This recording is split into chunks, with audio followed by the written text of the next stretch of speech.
Hey guys, it's good to start in again with our novel, The Game of Silence, and follow Omakayas as she continues in her journey.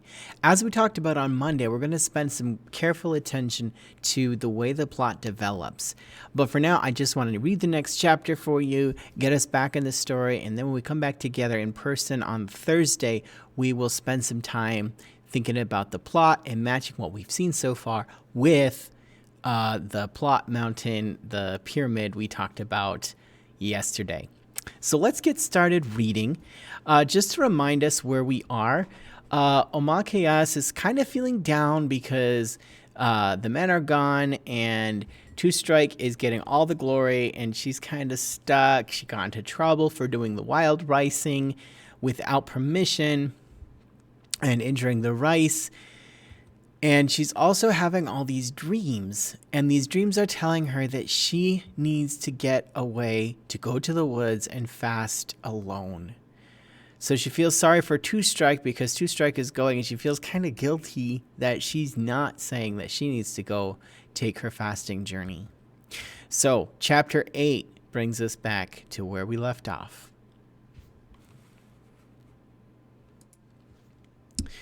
Omakayas and Angeline had come to trade. They were always welcome at the traders, for their family was well respected. Hardworking basket makers, quill workers, hunters, fishers, strong portagers, medicine gatherers, master jiman builders, and intelligent chess players were related to Omakayas. Still, although the girls were extremely proud of the 2 bales of dried fish, the result of their work, they stood shyly in the trading store doorway, smelling the spicy air.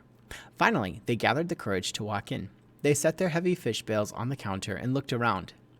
A barrel of salt sat plump and round on the floor, and a tin of something called pepper stood behind the counter.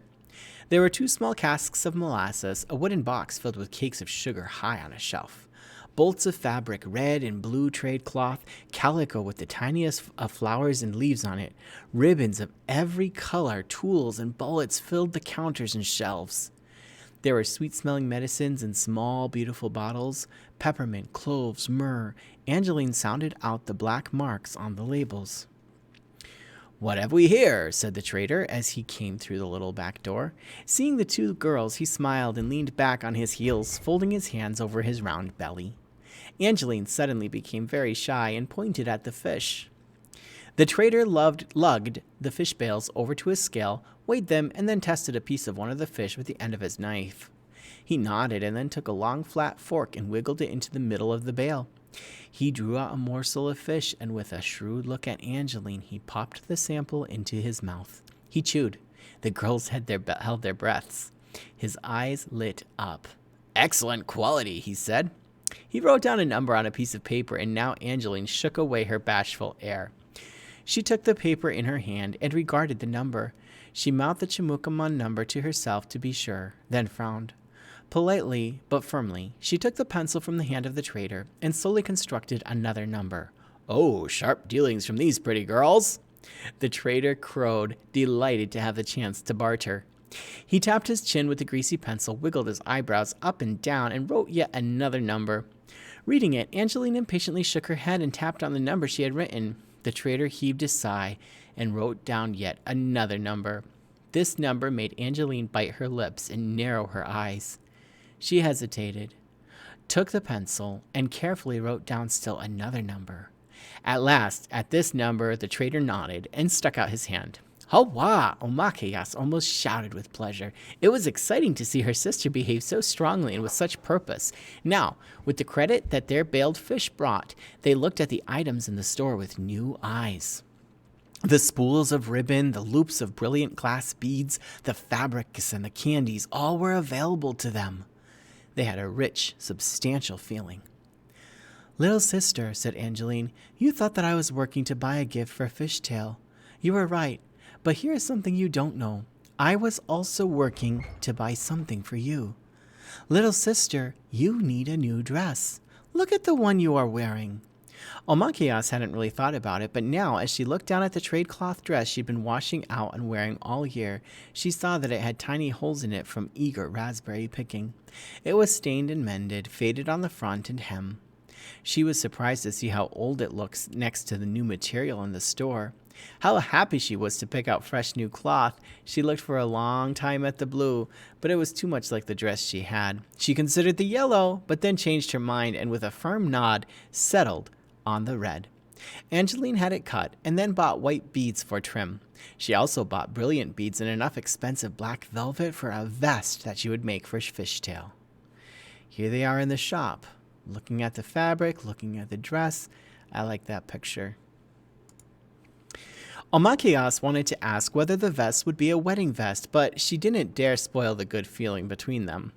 Angeline might frown and closed up if she said too much, so she helped Angeline pick out little things: tobacco for Day Day, hanks of beads for Mama and Nokomis, black licorice candy for Pinch. Angeline didn't know what to buy for Bijins, but finally settled on a bell that would hang on the head guard of his Tiki Nagun. Every time he batted the bell, it would reward him with a musical tinkle. As they walked away from the traders bearing their happy gifts, they were silent in thought. Finally, Angeline spoke. "Do you think he will come home?" she asked carefully, her voice working hard to control the hope and fear in her heart. Immediately, Omakayas knew exactly the he whom her sister meant. "Of course he will," Omakayas exclaimed.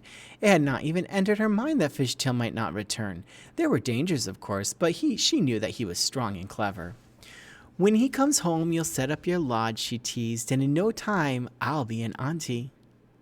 Taken by surprise, Angeline laughed. Then she threw her blanket shawl over her shoulder and hugged her little sister. With Angeline's arm around her, they walked down the road. Omakayas felt completely warm and protected. They passed the school where soon Angeline would go once again to learn to scratch out the tracks that spoke. Writing, she called it. Oji be ige. Now that it was clear that those Chimokamanag memory tracks could not be trusted, Dede was anxious for his daughters to unlock their mystery. Maybe Omakayas would learn the spelling tracks that winter. The speaking tracks that winter. Maybe she would go to the school as well. Angeline kept her arms around her little sister's shoulder even when they came to the rough parts of the road. They grabbed each other's shawls and joked and laughed as they carefully picked their way through the mud and garbage left out by the Chimukamanag. "It's because they live in the same place all the time," said Angeline. "Their garbage piles up. If they moved the way we do all summer, it wouldn't be so bad." There was that difference, too, in the way these Chimukamanag lived. Omakayas and her family moved to Maple Sugar Camp in the spring, then to their birch bark house near their gardens, then to fish camp in early summer, then often out to a berry picking camp, and always to a ricing camp. It was true, the garbage didn't have a chance to pile up. Besides, they didn't throw out the same things that the Chimukamanag found useless. Even now, Omakayas's foot kicked up a little omude, a tiny glass bottle with a piece of paper pasted on it. The paper was tracked with words that Angeline read. Tincture. I don't know what that is. Of peppermint. I don't know what that is either. Some kind of mashkiki?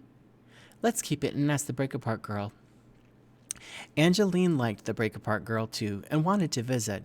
They drew near to her house, but she was nowhere in sight. They lingered just outside the gate, peering in at the amusing Gukush and trying to coax the silly chickens to them. Finally, their friend looked out an upstairs window and waved. Moments later, she burst out the door and ran toward them. Laughing, she threw her arms around Omakayas, who hugged her back. Omakayas pointed toward the cabins and by using signs told her that they had moved into town. The break-apart girl clapped her hands together, then put her fingers to her nose to signal a beak. She was asking about Andag.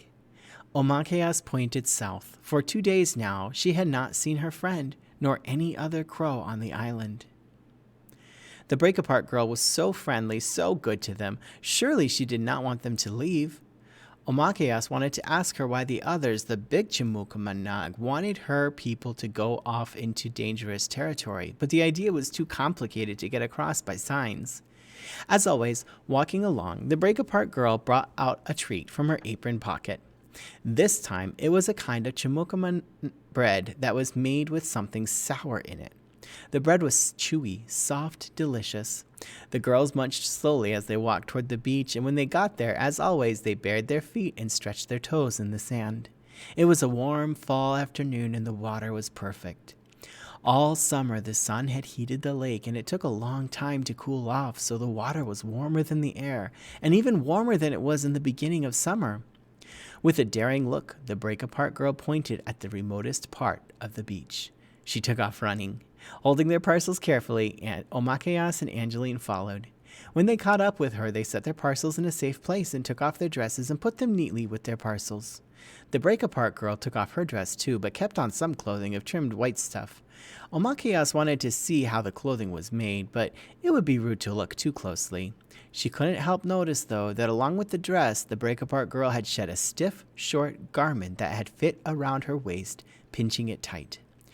Without this thing, the break-apart girl was shaped just like any girl, and she seemed happy to run and play, to dive into the water. She couldn't swim, but she could throw herself under, she could splash, and she could chase Omakayas and Angeline up and down the sandy shallows and lie in the warmth and stare at the clouds. The black gown. After they had dried off, arranged their hair, and said goodbye to their friend, Omakayas and Angeline walked through the town of La Pointe to the Black Gown's praying house. The Catholic Black Gown, Father Baraga, insisted that the Catholic Indians decorate the inside of their praying house with flowers and cloth. The girls wanted to peek inside, for they'd heard it was a pretty sight. Standing on her tiptoes, her hands cupped to the glass of the window, Omakayas peered into the quiet room. There were ribbons draping the walls, it was true. Big fancy arrangements of ribbons and flowers decked the table in front of the praying house. On the wall, the 2 sticks of wood nailed together that Angeline called a cross were surrounded with glittering balls of some substance that Omakayas had never seen before.